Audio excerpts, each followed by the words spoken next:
This is a Squiz podcast. We're your shortcut to being informed.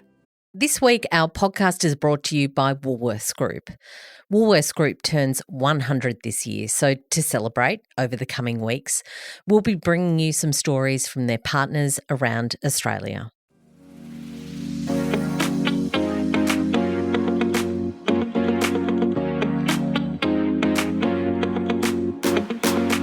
Weekly Wrap is the week in news and what's coming up. I'm Kate Watson. And I'm Claire Kimball. This week, it's nuclear energy and the news from Premier Lee's visit, including a panda update. We couldn't not do that. We're also going to check out Vladimir Putin's visit to North Korea and Vietnam, and we've got a new most valuable company in the world. NVIDIA is its name. We'll explain what they do.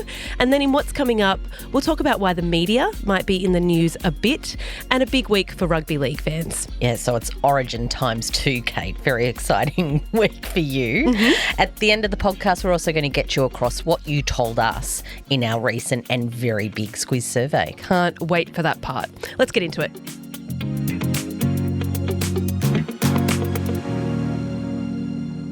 Claire, one of the big stories this week, or one of the people that was kind of floating around the news this week was Jerry Seinfeld. He's in Australia. He was in Sydney this week. You went to his show. I did go to his show.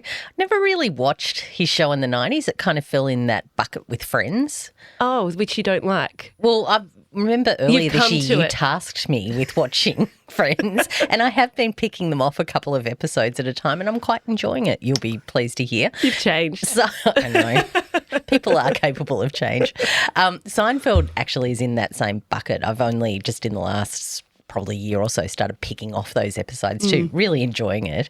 And I just thought, look, he's a guy in his 70s. He's probably not going to be touring forever. If you want to take the moment, now is probably the time to go and see him live. And he was really just hitting his straps in that show on Tuesday night when two pro-Palestine supporters interrupted him. It's happening at pretty much all his shows. He's Jewish. He's publicly supported Israel in the aftermath of the 7th of October attacks by Hamas. He's also denounced anti-Semitism. He's been a very loud voice on anti-Semitism and the issues around that. That's made him the target of these protesters. What was it like being there? Look, to say that the protesters weren't supported by the crowd is probably an understatement. They were there to see Jerry Seinfeld, so you can imagine they really didn't appreciate that show being interrupted. Interesting to hear what they were saying on Tuesday night. One yelled, "You're complicit in genocide." The mood of the crowd just wasn't having any of it, really. How was the show? It was really good. It was funny? I was so pleased I did it. It was really great. There you go. I'm sure there's plenty of people listening who have tickets who might be going. I think he's in Melbourne this weekend. Brizzy, Melbourne. Brizzy, yeah. I think he's doing the whole round again. There you go. It's a positive review from Claire if you are heading to that. Ploughing on now, the Coalition's nuclear energy policy hit the big time this week, I would say. We knew it was coming. We didn't know when it was coming, but it certainly was the biggest story when you look at the news coverage. Take your Squiz hat off, Claire. Put your voter hat on. Are you into it? Are you interested in this conversation? I'm really trying to think about that. How would I be viewing this if I was just voter Claire rather than Squizzer Claire? I reckon I'd have to really carve the time out to understand it. I think we all do. If you're not really a nuclear physicist, you kind of have to really dive into it. I probably at the moment would just have that sort of situational awareness that this is a thing, but I wouldn't really dive into the details quite yet, I don't think. Interesting. I feel like this week was a moment to get interested. To do that. Yeah, just sort of absorbing it as it came, but it's a thing. It's a proper thing now. This is the fight that we're going to have and the thing we're going to have to decide on as we look to vote in the upcoming federal election, whenever it may be. And I felt like this week was like that real moment to go, okay, I've got to pay attention to this now. Is that because they've named some, I think it's getting because specific? There's actual places. Yeah, I think that might be it. And we're getting ahead of ourselves. We should explain, because if you haven't engaged in the news much this week, you won't know what we're talking about.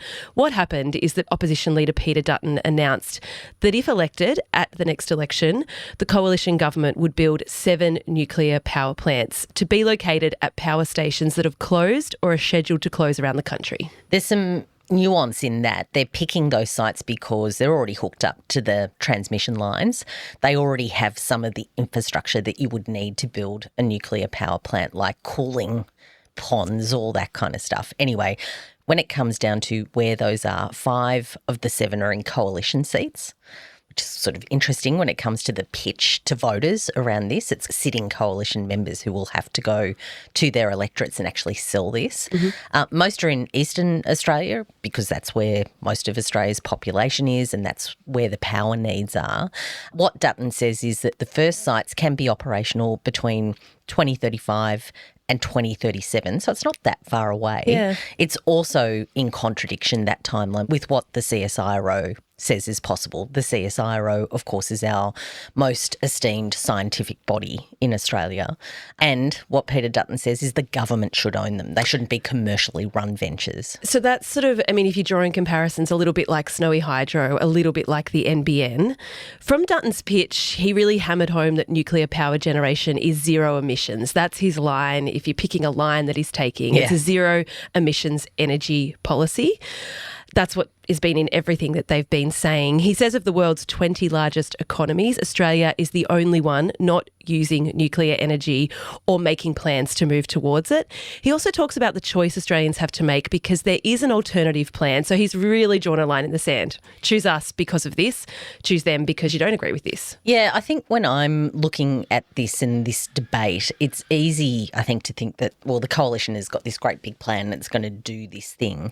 The fact is there's a competing plan. It's not like Labor doesn't have a plan when it comes to the energy transition and, of course, all of these things that need to be done to achieve net zero emissions by 2050. What it requires is moving on from our coal-fired power plants to lower emissions energy transmission. Renewable energy, of course, is a big part of the discussion, solar and wind, gas as well. Lots of that is going to cost money. So let's get to the critics of nuclear, the critics of using more gas. There's critics also who don't believe that our power grid can be sustained by wind and solar. There's critics everywhere. Let's talk about nuclear and the critics first. Yeah, it's an understatement to say that Labor's not supportive. Our Treasurer, Jim Chalmers, said that the Coalition's nuclear plan, this is the quote, "It's the dumbest policy ever put forward by a major party." It's pretty clear about what he thinks about it. And then we get to the experts who have chimed in. We've already mentioned the Coalition's plan doesn't align to the CSIRO, what its advice on that has been. Yesterday, New South Wales Chief Scientist and Engineer Hugh Durant-White, he said that it's going to take way longer than what the Coalition says. The Coalition, of course, is saying 11 to 13 years to get one up and running. That New South Wales Chief Scientist says it's going to take a lot longer than that. That timing discussion has been a thing this week. Also, the sort of technology they would use in those plants. Of course, these are up and running in heaps of countries, so it's not new technology. This already exists. The UK, South Korea, France, Canada, the US. A lot of this week has been testing the Coalition on their actual knowledge of this. Yep, brand names are being thrown around, Rolls-Royce, Siemens, lots of this really in the weeds. Yeah. And that was absolutely the case on ABC TV's 7:30. Sarah Ferguson put the Coalition spokesman Ted O'Brien really through his paces about the specifics of technologies and how that works and how much it costs and whether it works. It's worth a look if you want to dive into that. And look, by the end of the week, there were also some supportive expert voices too. One of those was a big, well-known business figure. Yeah, Ziggy Switkowski. He's someone that I remember. I think he was head of Optus when it first came to Australia, but he's had all sorts of big business roles. He also happens to be a nuclear physicist. I so did not know that. Yeah, so he's run our Australian Nuclear Science and Technology Organisation in the past, ANSTO. It's one of those to know in this debate. It's going to come up quite a bit. What he says is there is a case that it does stack up, that there is a place for nuclear energy in our power mix. Remember ANSTO. We're going to be talking about ANSTO again. There's, of course, a long road ahead, including completely changing our laws. Nuclear power is currently banned in Australia at the federal level, in Queensland, in Victoria, in New South Wales. They all have their own laws forbidding nuclear power in their states. Yeah. It gets harder and harder, doesn't it? It does. And, of course, look, it hasn't been lost on many this week as we've been discussing all of this, there's been a big cold snap in the east of Australia. Hasn't helped. And in or has southern helped, depending on where you're coming from. Exactly. Yeah. And, of course, lots of conversations about we are running short on power. How do we actually power our grid to make sure that we can keep the heaters on in winter, we can keep the air conditioners on in summer? It's a problem that just isn't going away. I was mostly interested in the reading of all of this, in what people were thinking, and particularly the places where they're proposing these sites to be, because the issue with nuclear is this idea that it isn't safe, and the safety concerns are real. And they're fair enough questions, And they're right? fair enough questions to ask. So I wanted to ask about how squizzers are feeling about it, and particularly those of you listening who live in these places, and you will know if you're one of them. I'm sure it's been pretty big news in your part of the world. I saw one poll saying there's growing support for nuclear, but certainly this isn't a popular policy. And I think Annabelle Crabb actually wrote a piece this week that said he hasn't done this because the polling is good on nuclear. So look, it is a hill to climb. If you care to let us know how you're feeling about it, we'll put a poll up on Instagram at the Squiz Instagram account. And if you're listening on Spotify, you can vote by using the poll function in the app. Keen to see where you're at. Some other stories this week, continuing with quite a bit of politics. It's a bit political heavy today, but you know what? Politics is news. Yeah. Starting with a story from earlier in the week, and one we talked about a lot in last week's episode, Chinese Premier Li's visit to Australia. There was one particular moment that made this one of the biggest news events this week. Yeah, there certainly was. It involved a press conference or two, some Chinese diplomats, some Australian diplomats, and a journalist called Cheng Lei. Cheng Lei is the Chinese-born Australian journalist. She was imprisoned in China for 3 years for breaking an embargo. So she reported on something before the time the Chinese government said it could be reported on. Regardless of what they said she did, her imprisonment was seen as collateral damage in tensions between China and Australia. Her release was eventually negotiated. She returned back to Australia. I'm giving you all this background because it's the only way to set up this story. And now she's working as a journalist here. Yeah, really interesting to see her at Sky News doing that job. And it was in that capacity as a journalist that she went to the press conference between Prime Minister Anthony Albanese and Premier Li in Parliament House. What happened there was that Chinese diplomats appeared to stand between her and the camera to try and block a shot of her being seen with Li because, of course, back in China and in Australia, that causes the Chinese problems. It actually got a bit physical. Yeah. So an Aussie diplomat tried to move their counterpart out of the way. That diplomat refused. It was kind of a little bit of push jostling. Yeah, jostling, not push and shove. I wouldn't say push and shove. I'd say jostling. Yeah. The upshot of it all was that when Anthony Albanese was asked about it, he said he hadn't seen it, he didn't know about it. Cue criticism, he wasn't willing to stand up to Premier Li and to the Chinese while they were in Australia. Yeah, that's exactly how that played out on Monday.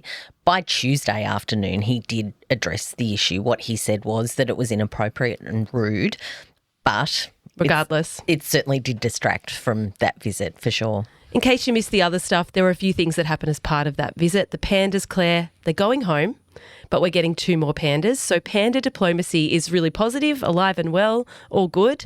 Visa-free travel also. Yeah, so this is something that China has offered to a number of countries. It's for short trips. It just makes it easier to get there and also to travel within China. Probably also of note is following Li, where he went, where the supporters and the protesters were. It was really quite a vocal thing. He also visited a lithium plant in Western Australia. We talked about that. It's been set up by a Chinese company. The balancing act with that is that they want tax incentives to make it easier to operate, but our government is really cautious about that, and also, you know, just the fact that the Chinese own it is a thing. Foreign ownership and how we balance it is certainly a big part of our policymakers' approach to these kinds of things. From there, Claire, we might leave that. I think it's a good summary of the trip. Yep. We turn our attention to what Russian President Vladimir Putin was up to this week. So... Oh, okay, you want to do this one. Well, no, go for it. Set me up here. You're very excited. Well, it's just, we haven't talked about North Korea much in recent times. Remember, there was like every 5 seconds it was Donald Trump and Kim Jong-un and all of those sorts of things. Anyway, just seeing Putin and Kim Jong-un together, it's just quite a thing. It's very warm. Yes. I think they actually embraced. Yeah, yeah. It was very, very cozy. Very touchy-feely. No surprise they're mates. We knew that. What perhaps is more interesting is his subsequent trip to Vietnam.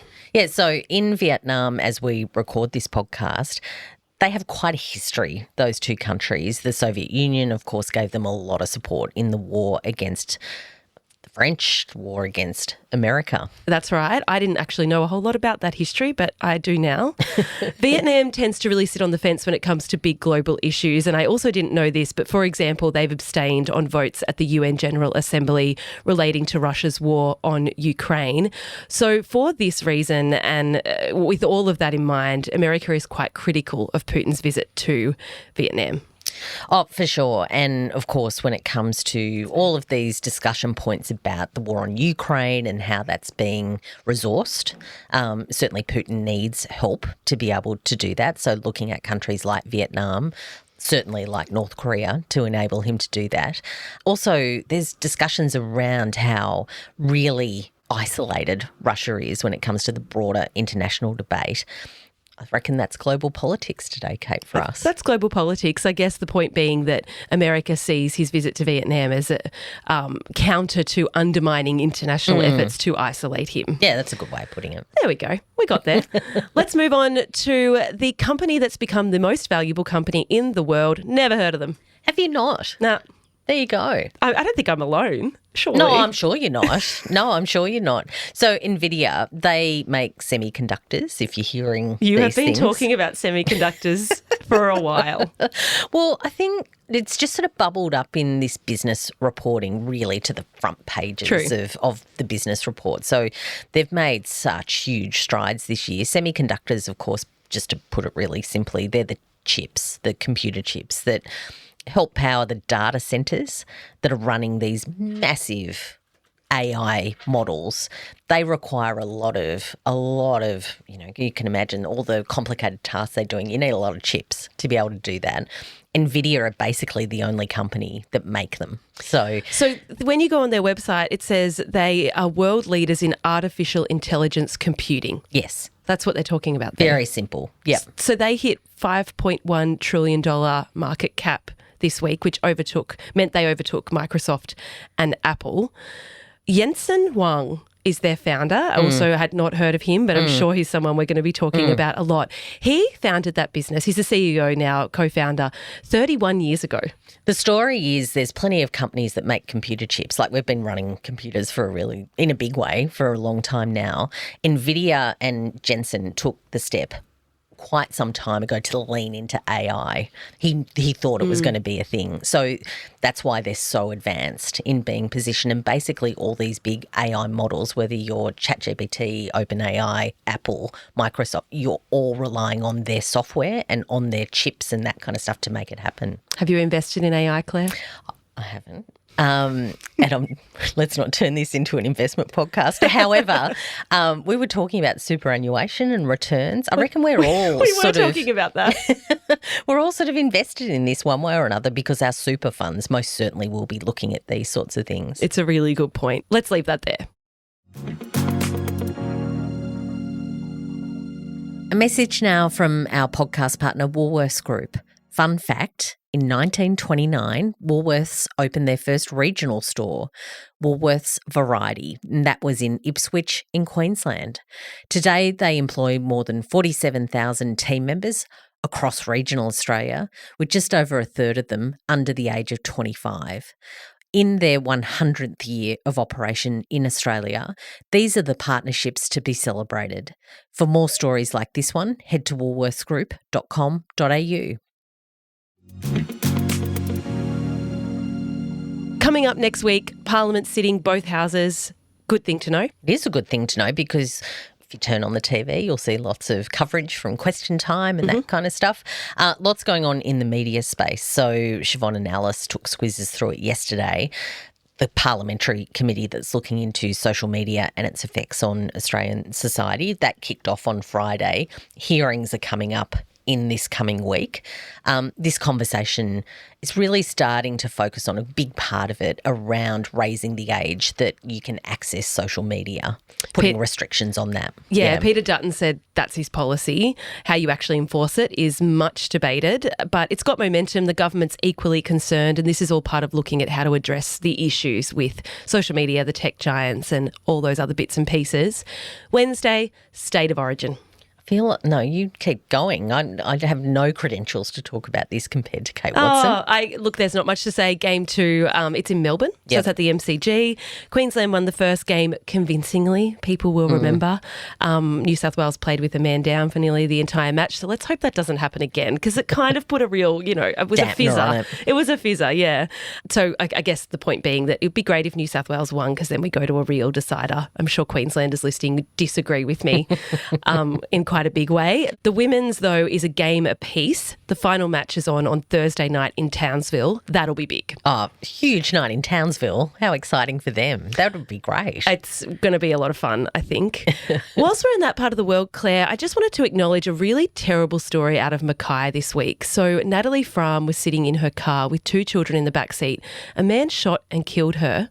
The children aged 11 and 12 were in the back seat. They jumped out to find help. A man who came to help was also injured. It appears to have been a completely random attack. A 31-year-old man is in custody. It's just an awful story. And I think for anyone listening up there, just acknowledging that happened in that town is an important thing. Oh, yeah. Shout out to anyone listening in that part of the world. No doubt that's dominated your news this week and ongoing conversation. Absolutely an ongoing conversation. As we head into the back of the week, it's the first presidential debate. Here we go. I kind of feel like we're all a little bit exhausted as we hit the starting line. It's just started. It really is just starting. 11 o'clock our time on Friday next week. CNN is the host. People who have followed Donald Trump for a while will know he's really not a fan of CNN, so that'll be really interesting to see. There's rules, notably both candidates' microphones are going to be muted until it's their time to speak. Yeah, I think that was a rule that came in, I think, at the end of the last presidential debate. So, kind of have to. Yeah, because or else it just turns into descending into this screaming match. Yeah. They're also not allowed to interact with campaign staff during the commercial breaks. They've got to sort of, like tennis, they can't be coached. I'm really interested to watch this. Oh, yeah. The conversation about Biden continuing, but particularly this week has been about he's just sort of been freezing on stage his age and how he's going to handle that debate, and then how Donald Trump's going to, come out of a criminal conviction. Yeah, like and pitch himself. Yeah. Okay, you said it. We're there. I mean, it's interesting. It's hugely interesting. We couldn't find anywhere on the internet where it is being televised in Australia. Oh, okay. We tried. It'll be on YouTube, I reckon. Yeah, I don't know. Least. But I mean, CNN, you can access CNN, but yes. Usually the ABC carries it. Usually SBS carries it. Usually one or two of the commercial channels do. So, yeah. Yeah, we couldn't. The TV guide runs out on Thursday. To be announced. To be confirmed. Squiz recommends. I have 2. Oh, good. How many do you have? None. Oh, great. Okay. I actually have 3 if you want. Oh, okay. The first one's old. Yep. I missed it, so maybe others missed it. Summer Love. Yes, I've seen that. I saw it at the time. Back in 2022? Yeah, because the reason I got onto that is Robin Butler, who is behind it. Created it? Yeah, a very small business she's been in. Like, she's this creative genius. Yeah. She got in touch and I sent her back saying how much I loved it. And, yeah, she's a genius. So she's a squizzer? She's a squizzer. Oh, yeah. Robin, there hi. you go. Hopefully you're listening. I'm sorry I missed it at the time, but it's on Netflix now, so it just sort of popped up for me, and I enjoyed it so much. 30 minutes.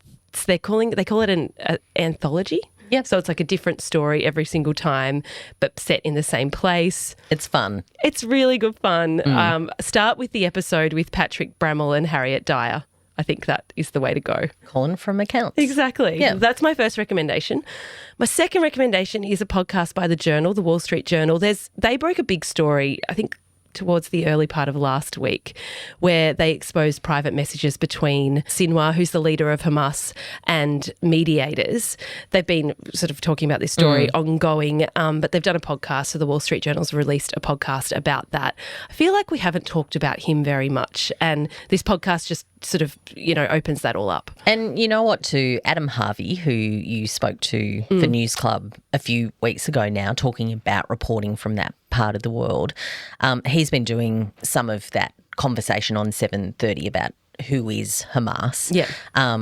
Good regular reporting on that because, we know we can put faces to the Israelis. I feel putting faces to the Hamas organisation is one of those things that's really difficult to do. Yeah, so I do recommend that podcast.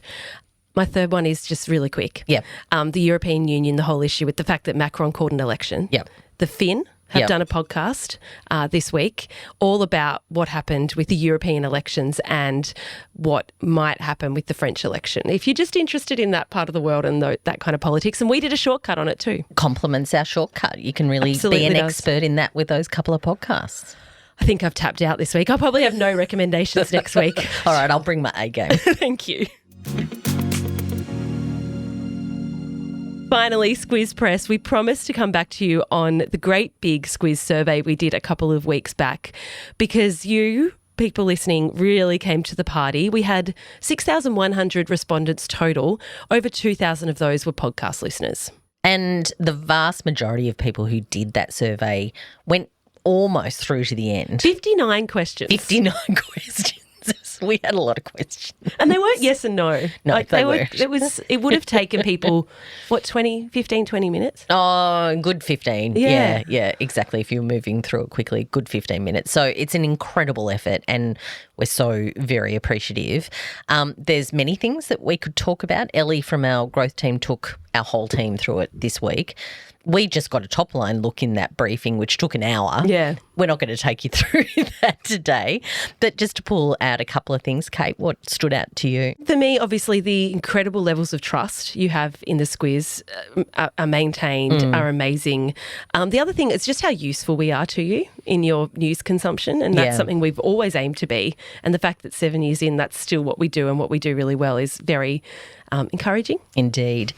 For me, probably just getting that really clear insight about how you tell people about us. That word of mouth thing is real, which is terrific. We love that in conversation you bring us up with your friends and your people about the Squiz. Amazing. It's very difficult for us, though, to help you to do that. So, of course, we want growth. We want you to be telling people about us all the time. Like, I personally don't understand why you're not bringing the Squiz up in every conversation that you're having. But, yeah, some really good insights about how we can just help you a bit more to access us and tell people about us. Yeah, and the other thing was we did ask about paying, and there's a real appetite to contribute to the Squiz. We're not going to paywall everything, don't worry. We're not changing anything, but it's a really interesting takeout for us. Also, I think the really, really big thing is that we have a shared concern around mis and disinformation. We share concern about kids and their ability to discern fact from news. Over 90% of you said those were real concerns for you, that you were really worried about those things. Also, that you very, very much value independent media. And look, I think the Squiz is what it is because, like, we're you.